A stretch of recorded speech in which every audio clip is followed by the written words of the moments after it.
Okay, great. Rick Barfoot, Standards Committee Chair and Joynd COO. So we have a pretty small room here, apparently, which is kind of what I was fearing being in the last slot. Or maybe you're the only ones that didn't hear that there's a test at the end of this. So maybe just since we're just a handful of people, maybe just quickly, if you could just say the name of your organization so I get a feel for who's in the room. No, Gordon, you just presented privacy. Mr. Pass. Actually, we might yesterday. We might. Veti, of course, and Yodi, of course. Okay. Okay, good. So actually, it's a good group because I don't think so. I know Shrikant has participated in the Standards Committee from time to time, maybe not as recently as before, and now the Standards Committee has really been focused on the background screening vendors, CISF, HireRight, and Infomart. That's been the core group that's been meeting most recently, especially because of the concern that they had around having the name stamped directly on each verifiable credential that Samantha mentioned in her presentation earlier today. So I'm going to try to keep it brief here, but I do want to get down into the weeds and to show you some examples of some of the standards. This is what Eitan asked me to present, the three things, talking about the Standards Committee, the high-level concept of Layer 1, Layer 2. So we've had a few mentions of that in the presentations, which I was delighted to hear over the last day or so. And then the current schemas, the V1.1, and there's still some V1.0 schemas baked in there as well. So that's exactly what I'm going to do. So the Standards Committee, open to all members. We welcome participation. We would prefer that it have a broad representation. So if it's at all interesting for you, and certainly if there's something that in the schemas that you think needs to be updated or added, then by all means, please join the meetings that are published on HiveBright, or you can just send me an email, and I'm happy to make sure that you're on the distribution list. It is the place and it is the forum for members to bring these ideas and topics and issues and concerns and thoughts together. It's not a guarantee, of course. You bring something and all of a sudden it ends up in the schemas. It's going to go through a process and discussion, but that is the point of the Standards Committee. Standards Committee was started 2 years ago, almost exactly 2 years ago. And the original idea was that, hey, there's all these standards floating around out there, like HR Open Standards Consortium, which is why one of the reasons that Dror had asked me to lead up the Standards Committee due to my work on the HR Open Standards Committee. And PESC, which is a really deep and old standard, old meaning just it's been around for a long time. A4L, another K-12 education standard. Lots of standards out there in the industry used by different groups and bodies. And that was the first kind of process that we went through as we started looking at all of these and looking at what's out there, what could we use, we don't want to invent a standard. We don't want to try to drive an industry standard. We just want to kind of adopt what's already out there and use it. And what we found through that process was that a couple of things.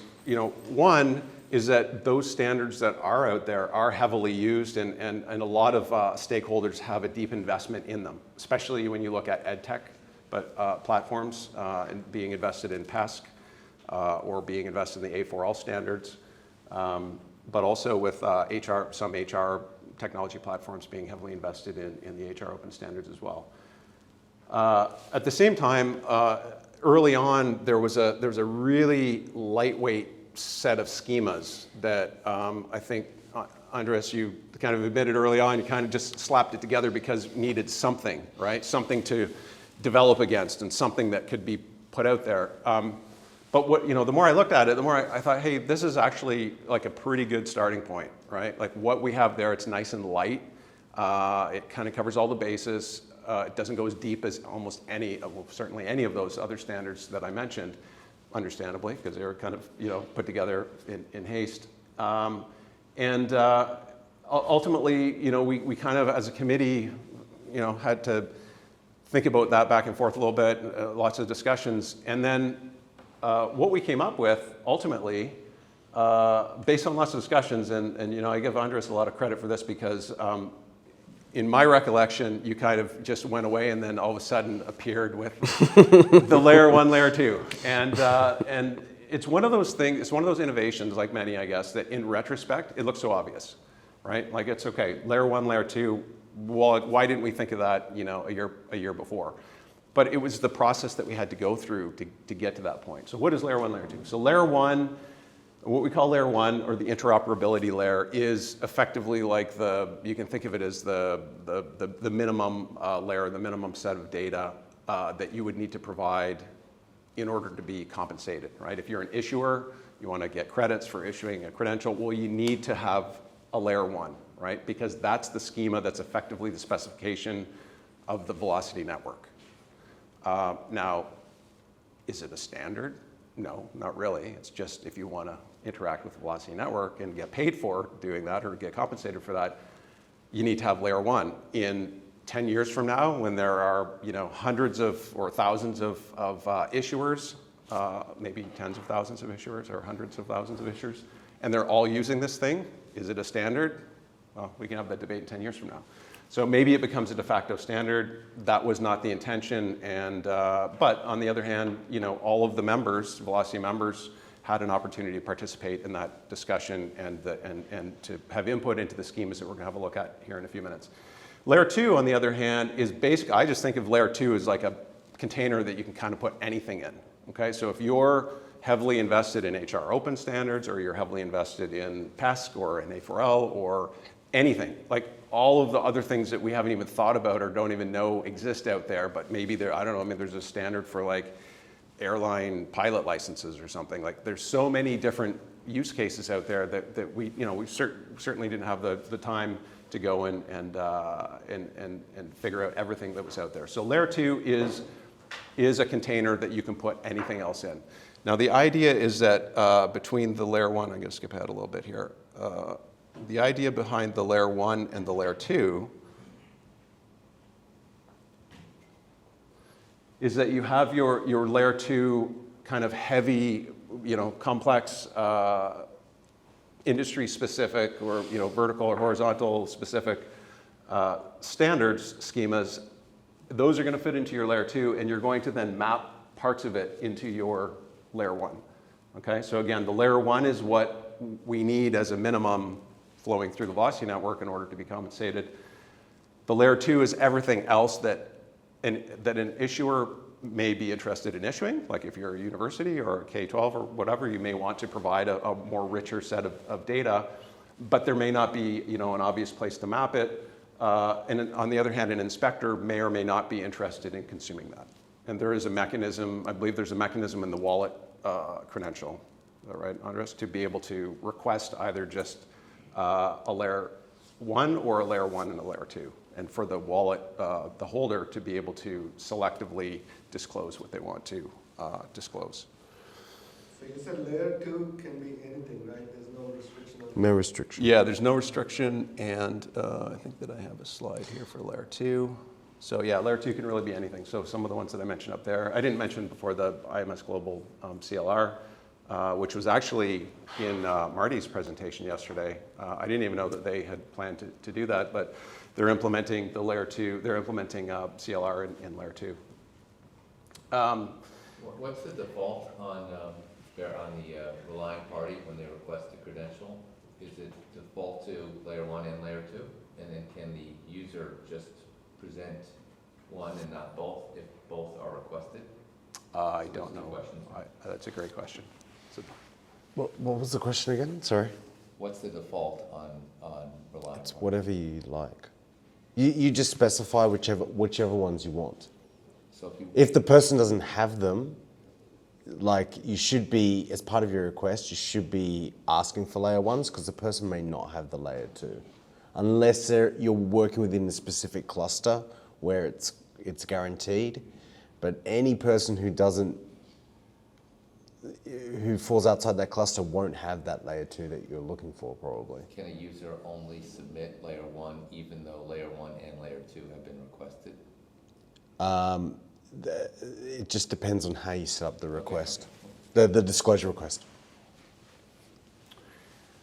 Okay, so again, A layer 2 has to be related to at least one layer 1, so one layer 1 credential. So you can't just issue a verifiable credential that has only a layer 2. There's got to be some relationship and back to one of the layer 1 credentials, which again we're going to look at the schemas in a minute. And that mapping there are no kind of standard mappings right now. The idea is that we would love to have some companies that are deep into PESC or deep into HR Open or whatever that are members of Velocity kind of step up and either work together or work alone to provide a sample mapping. Here's the mapping. But until now, it's going to be whoever's issuing those credentials is responsible for figuring out that mapping between. And often it will be fairly straightforward because again, we're going to look at the layer 1 schemas in a minute, and you'll see how relatively simple they are. And in many cases, not all, but in many cases, it'll be quite obvious in terms of how that mapping, what that mapping looks like. But we would like to have, here's a recommended or a standard mapping from HR Open resume to education or employment in layer 1. And the two last points I mentioned already. If you want to be compensated, you have to have a layer 1 at least. So there are no rewards given for layer 2, no matter how rich or complete the set of data is in layer 2. You need to have the layer 1, and there's no kind of quality control around layer 2. Again, I just think of it as a container. You're dropping in whatever, and if the inspector can or the relying party can make use of that because they already support that standard and they know that it's coming in as PESC or HR Open or whatever, great. But there's, the Velocity network isn't doing anything to ensure a format, certainly, or a schema or any quality. Okay. We just talked about this part. So most inspectors will want to use layer 1 since it's the least amount of effort. We'll see that, how simple the Velocity schemas are, the layer 1 schemas, I should say. And then you can selectively request the layer 2 credentials in the wallet provider. What's an inspector, again, language, what is an inspector? We're moving to the term relying party, Relying party. typically. Okay, got it. Sorry, it's an old set of slides. Okay, relying party, sorry, I've heard that many times over the last day. Okay, so where can you find the documentation? If you want to grab that on your phone, that's going to take you right there. Otherwise, you can go to the VelocityNetwork.Foundation main page, developers, and then there's a section for the Credential types. The what, sorry? Credential types, I think, under the basics. Yeah, there's under basics. So you have to go. There's not. Here, I can. Do you want me to? Yeah, we're gonna need to get into that in a second here. Okay. So when you go there, if you grab the QR code, you'll end up here. You want to go to the Standards Committee, and then you'll have your listing of. We're going to look at this live in a minute, but you'll have your listing of all of the credential types here, and we are going to. I think, Andres, if you want to plug in here, then we can kind of go through this live. I'll get you to drive, and I think I can just unplug here. We'll just walk through a couple of these.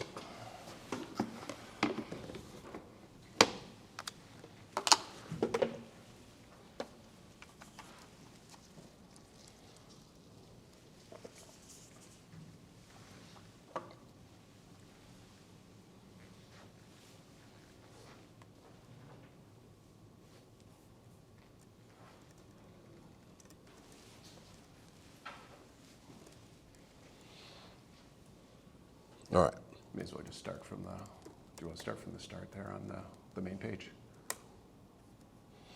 Okay, great. Standards Committee there. Okay, so let's start easy. Let's go down to person name. I think it doesn't get much easier than that. Oh, and one thing before we kind of dive into the rest of the details here. I talked to Andres about this earlier.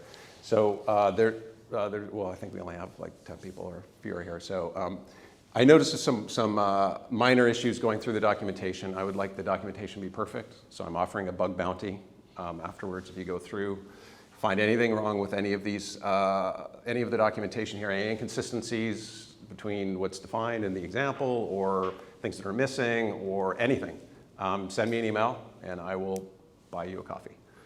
And you're welcome to come to my town and I'll take you out for coffee. Or the alternative, I can send you a Starbucks gift card by email. So that's on me. That's my offer, the bug bounty. So when you look at person, like I said, it doesn't get more simple than that. A point that I missed before is that we also, when we came up with the layer 1 schemas, we still didn't want to kind of reinvent the wheel. We didn't want to generate our own, standard from scratch. So we've borrowed most of what we have. We've borrowed from schema.org. So we're not supporting schema.org in the sense that we support anything with schema, but you can see that a lot of the property names align with schema.org. So it just saved us a lot of time. We didn't have to have debates over whether we're going to call it, family name or last name or surname or something like that. We just took a lot of that as is, wherever it made sense. There may have been a few tweaks along the way. So name is easy, and this is actually a really important one because of what Samantha mentioned in her presentation earlier today, which is especially the background screening members brought forward a concern with issuing the credentials that didn't have any kind of name directly associated with them. So we decided as a group, took many sessions and discussions and back and forth, and we decided, okay, like any credential that gets issued is going to have a person name stamped on it. So we have the person name object, and we'll see that in a few examples. So now if we go to, let's go into education degrees, probably a good one to start. And yeah, so I want to touch on a point here. You can pick graduation, fine. So why do we have 3? There's 3 different education degree credentials: registration, attendance, graduation. They're all basically the same, except that they represent different parts or different points of that individual's journey towards attaining their degree. So this touches on one of the other concepts that Andres mentioned here a few minutes ago, and then also Jim had mentioned earlier today, which is the revocation. So the idea is that you would issue, you don't have to, but as an education institution, you could issue an education degree registration, and then you would revoke that once the person started the actual course. So the only difference really are the dates. So here we have a start date that's required.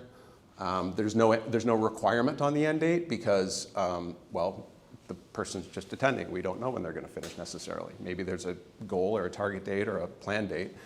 And then when they finish, then you would revoke that, and then you would issue the graduation. So now you can see the conferred date is added in there as required, whereas the start date, the end date, they're less important now, right? What's important in that particular credential is that that it's been completed, and this is the date that it was completed, i.e. the conferred date. So in here we can see also a couple things. So there's required, so you see a lot of the fields in these schemas are not required, so that makes it even more lightweight than what it is even if they were all required. So for an education degree, you're only requiring the conferred date. I think if we scroll down a little bit there, Andres,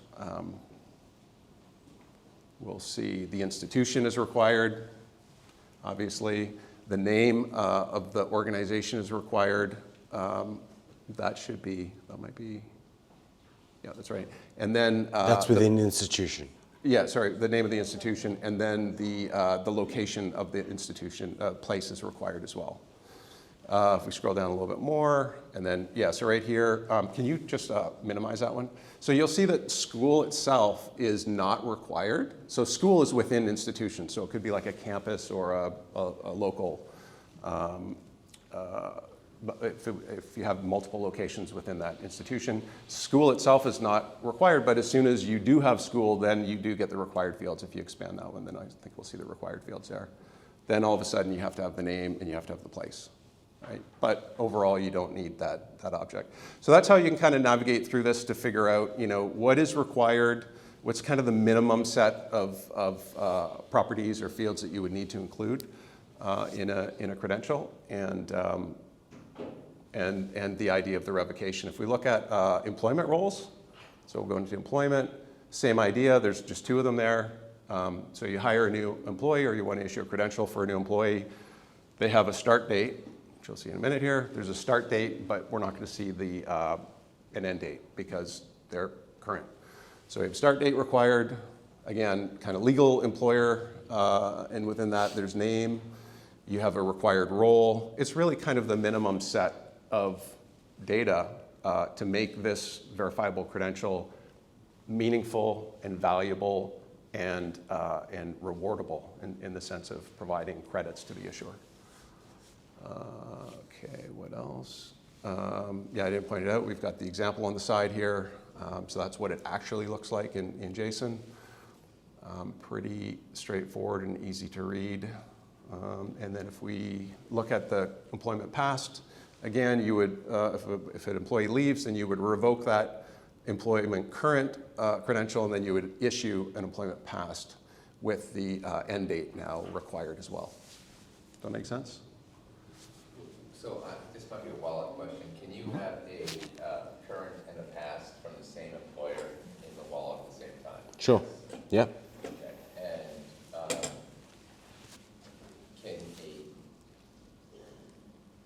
does the issuer need to revoke the current in order to issue a past?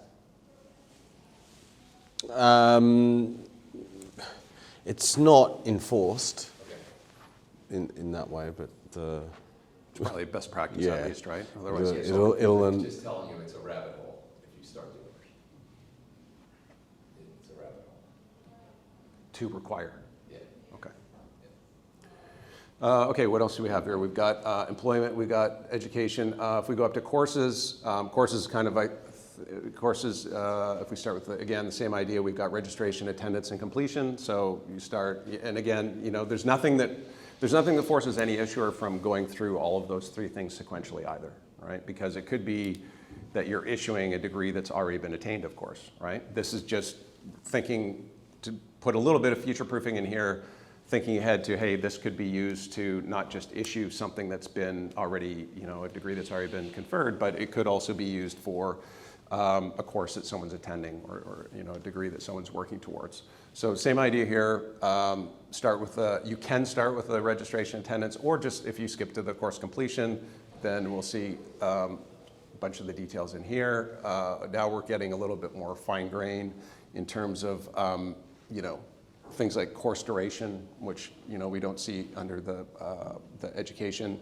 The mode, this is, you know, from an employment point of view, this is, a lot of the detail in here is maybe less interesting, but from an ed tech point of view, then a lot of the detail in here could be quite interesting, right? Because you can imagine, you know, so I'm coming more from the HR side and the employer side, but you could imagine that the Velocity Network could be used just purely in between academic institutions, right?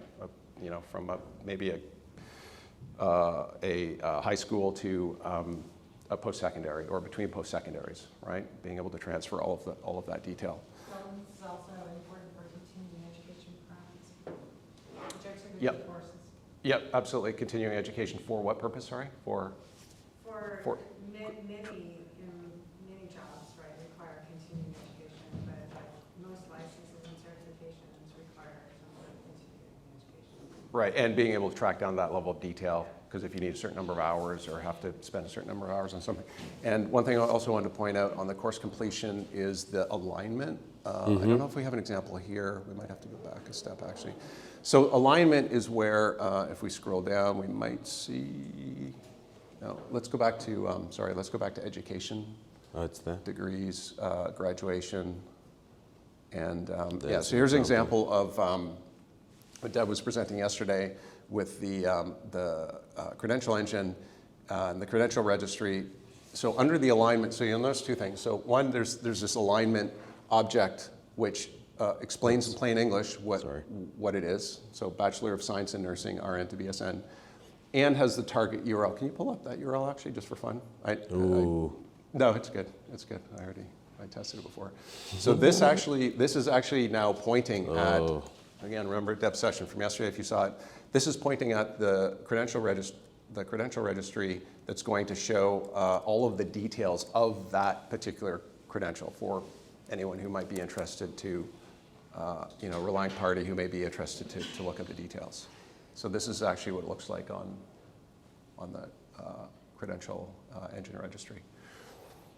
All right. And the other thing to notice about the alignment is that it's actually an array, which means that you could have more than one. So Kelly's not here, but we had the discussion about the, I think it's called the Open Skills Network. You probably know about that one, Deb. Yeah, well, and basically what that means is that even in, so the alignment field is exactly the same in all of the credential schema types that are related to learning. So it's in course and education degree and certificate, certification. But it also means that you can have that type of URI to the registry, not only to the credential, but also to like the skills that are in the credential. And OSN, the Open Skills Network, is just another example of other sources of skills. Anything that has a URI, you can use that alignment field for.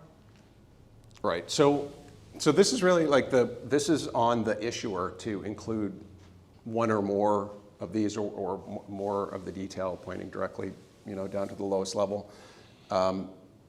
But again, it's not a required field, right? There's very few required fields. So the more information or the richer that the issuer wants to issue that credential with, or the more information they want to issue that credential with, they have that flexibility, but it's not a requirement. Required fields are listed in the orange font, what required. Okay, so we've got courses, education degrees, employment roles. Let's take a look at the badges. And actually, this is a question I had for you, Andres, the difference between the open badge and the badge. Right. So the open badge is the... Well, it's even funnier now. So these are the old Open Badge V2. This is Open Badge version 2, and it's just embedding it in a verifiable credential, following along from a certain standard that had been coming out from, I've forgotten the group, but the Internet of Education, IEEE, that sort of stuff. And it was basically having this has credential thing. Yeah, and that's the regular open badge, and it's basically what you get from that spec. The badge has a recipient in there. That's the only difference. Where is the recipient? There it is, up there at the top. It's the only difference between the two. But there's Open Badge V3. It's going to solve all these problems, and these two will go away. So adding in the recipient name broke the... the compatibility, okay. interoperability. So... But Open Badge 2.0 doesn't have a recipient, right? No. It doesn't have a recipient. No, it doesn't have recipient. Because we tried to retain alignment with the specification, the standard. Open Badge V3 gets rid of this has credential stuff and just simplifies everything. So that we already actually have a draft for. We've demonstrated it in the Velocity wallet at the JFF, which is this Jobs for the Future, and it was working with the W3C's VCEDU group. So we demonstrated that capability. It's actually there, available, I think, in the current release that just got released yesterday. Not documented right now because the Open Badge V3 is still a draft. So, yeah. So once it gets finalized, it'll be added up here as the option. Will be definitely the recommended route. All right. How about let's take a quick look at assessments. So assessments, fairly specific to some of the assessment vendors that have been participating in Velocity. Have had a role in defining this. To be honest, the Standards Committee hasn't spent much time looking at this one. It was developed by the I think it was Korn Ferry and Aon early on. Yeah, and I think there was a third organisation that was involved, but I'm not sure. Maybe SHL in the beginning. And so we haven't really spent much time on this other than to again add the recipient or the name recipient should be on here as well. I think, right? Yeah. This one's heavy on the scores or the dimensions, as they call it. These dimensions, yeah. But again, not required, right? So you can still issue a fairly lightweight assessment credential as well. Which one do we miss? Certifications and licenses. We can look at certification here. Again, certification, both certification licenses fairly light in terms of what's needed. We need an authority, and we need for certification, we need name of the authority, the place, where replacement that was there. Yeah. And that's pretty much it. And then, of course, the name that we need to have on basically all of the credentials now that get issued. So we can see recipient name there. And then if we go to license, then the license adds in the dates, adds an endorsement code, restriction code, again, not required. And I think there's something else that we had in this one. What is it that I'm thinking of? This validity.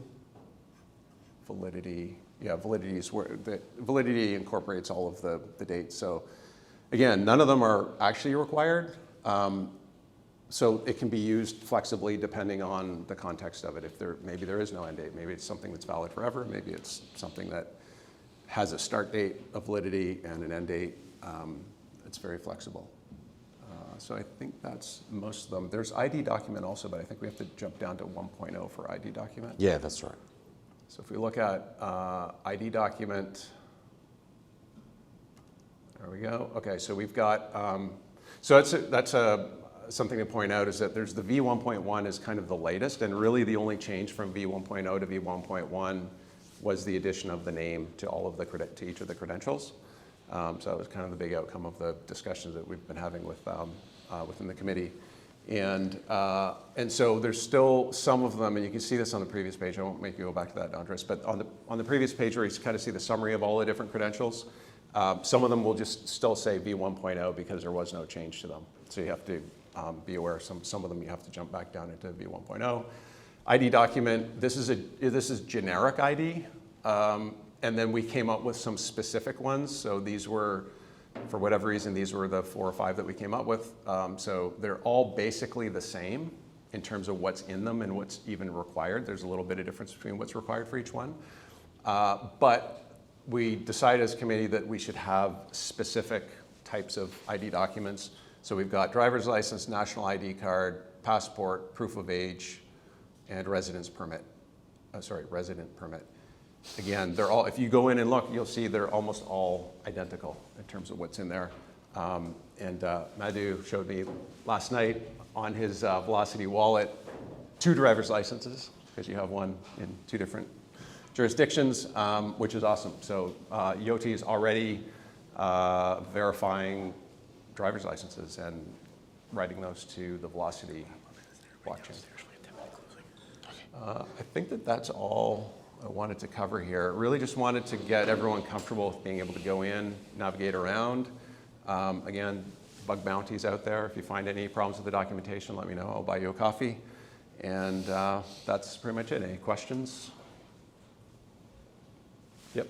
Just curious, did you ever consider something that runs like Hours worked? Yeah, like if you're an hourly employee or something. Or even jobs that require a minimum, like X number of hours worked to sort of work here. Was that ever on the roadmap? So we had some discussions with, I think it was mainly with Randstad, around staffing, questions around staffing and those sort of shorter contracts.